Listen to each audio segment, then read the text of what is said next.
మీరు చంపడం ఏంటి? అవ్వ చెప్తే ఏం చేస్తారు? సెల్లో వేస్తాం.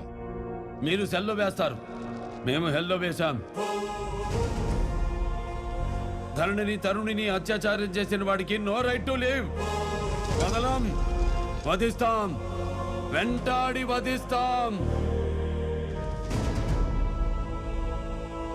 పరిధి దాటి తప్పు చేస్తే కన్న తల్లి రెండు పీకుద్ది. నేల తల్లి ఊరుకుంటుందా?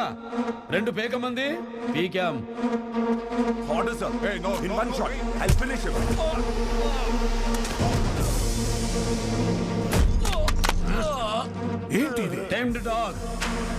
అమ్ముడు పోయిన కుక్క మొరగాలే గాని గర్జించకూడదు. చదువుకునే కూతురుంది, తనకి నీ అవసరం ఉంది, అందుకే నేను ఆయుష్తో వదిలేస్తున్నాను. ఒక పరమ సాధువుగా మీరు నమ్మిన హిందూ ధర్మమే చెప్పింది అహింస పరమో ధర్మ అని. Correct yourself. అది హిందువులలో పరాక్రమాన్ని అదుపులో పెట్టడానికి చెప్పిన సగం శ్లోకం. అసలు హైందవ ధర్మం ఏం చెప్పిందో తెలుసా? అహింస పరమో ధర్మ, ధర్మహింస తదైవచ. దాని అర్థం ఏమిటో తెలుసా? అహింస మానవుని యొక్క ప్రథమ ధర్మం, కానీ ధర్మరక్షణ కోసం చేయు హింస అంతకంటే శ్రేష్టం. ఇప్పుడు జరిగింది అదే, ఇక ముందు మనిషి దారి తప్పితే జరగబోయేది అదే. సార్, మీరు ఎన్ని చెప్పినా సరే చట్టం దృష్టిలో ప్రాణాలు తీసే ఎవడైనా క్రిమినల్లే. అది మాకు వర్తించదుగా. వర్తించదా? ఏం మీరు మాలాంటి మనిషి కాదా? నెవర్. మీది మాది ఒకే ప్రపంచం కాదు ఆఫీసర్. మీరు చదివింది చట్టం, మేం నమ్మేది ధర్మం. Both are not same.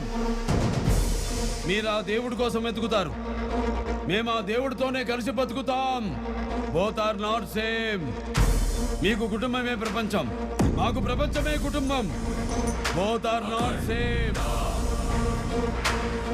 మీరు వెతికేది ఆయువు, మేం వెతికేది మృత్యువు.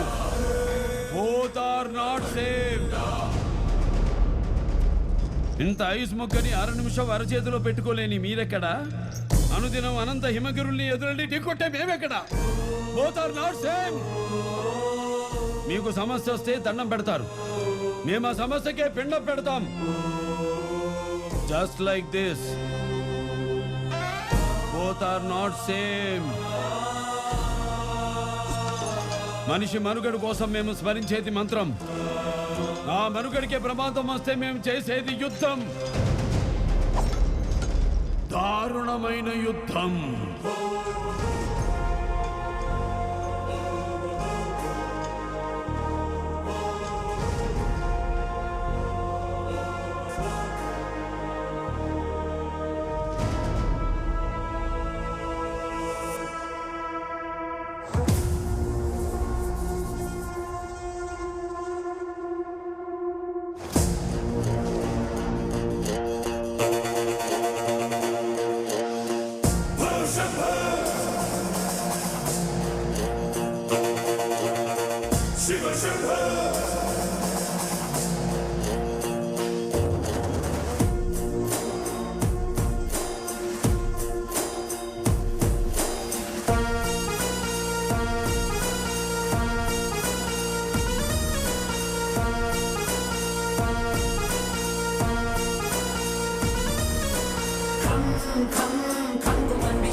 కాశీ నుంచి మంత్రతంత్ర సిద్ధులు కేదార గౌరీ బాబాను పిలిపించండి. ఏదో మంత్ర ప్రయోగం జరిగింది.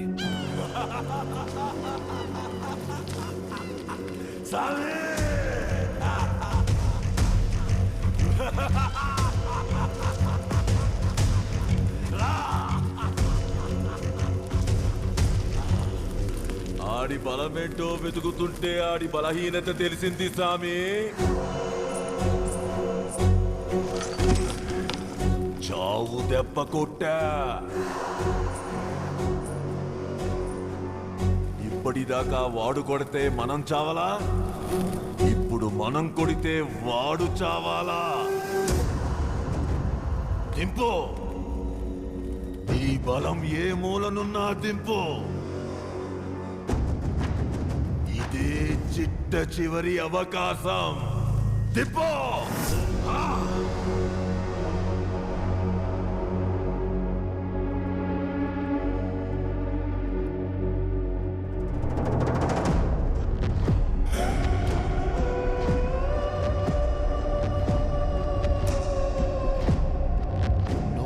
బంధాన్ని నమ్మావు, వాళ్ళు నీ బలహీనతను నమ్మారు. మన పయనం బంధాలకు అతీతమని నీకు తెలియదా? నా గమనం శివాధీనం. ప్రాణం పోయాలనుకున్న నీ సంకల్పం బదులుగా నీ ప్రాణమే కోరితే చేద్దాం.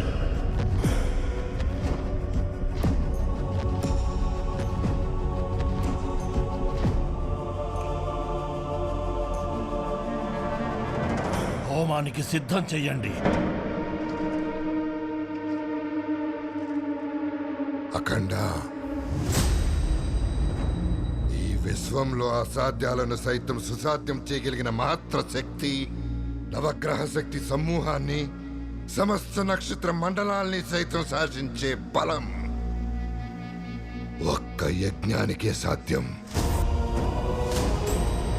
ప్రాణహరుడైన పరమశివుడే ప్రాణాలు నిలబెట్టుకోవడానికి మనకిచ్చిన మాత్ర అస్త్రం ఈ మహారుద్ర మృత్యుంజయ హోమం.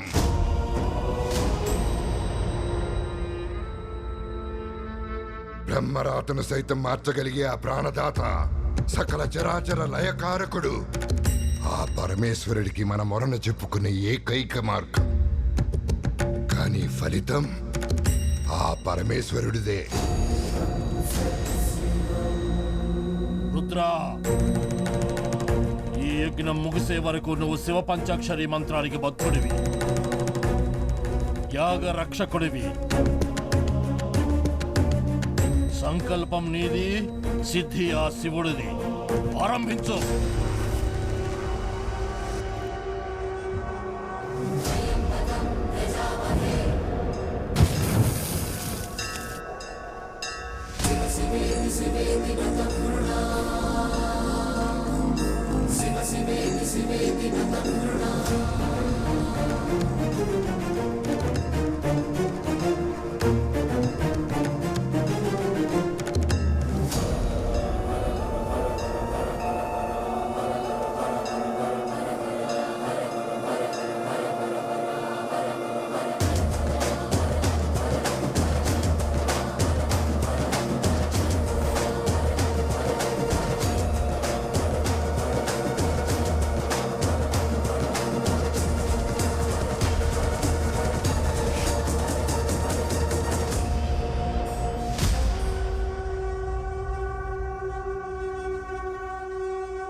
వాడిప్పుడు శివ పంచాక్షరి మంత్రబద్ధుడు. ఆ పసిపిట్ట ప్రాణాలతో లేచే వరకు మంత్రం వాపుడు, చూపు తిప్పడు. ఆ పరమశివుడే వచ్చి పిలిచినా లేవడు. ఈలోపే మరణం వాణ్ణి తాకాలా. మొదలెట్టు.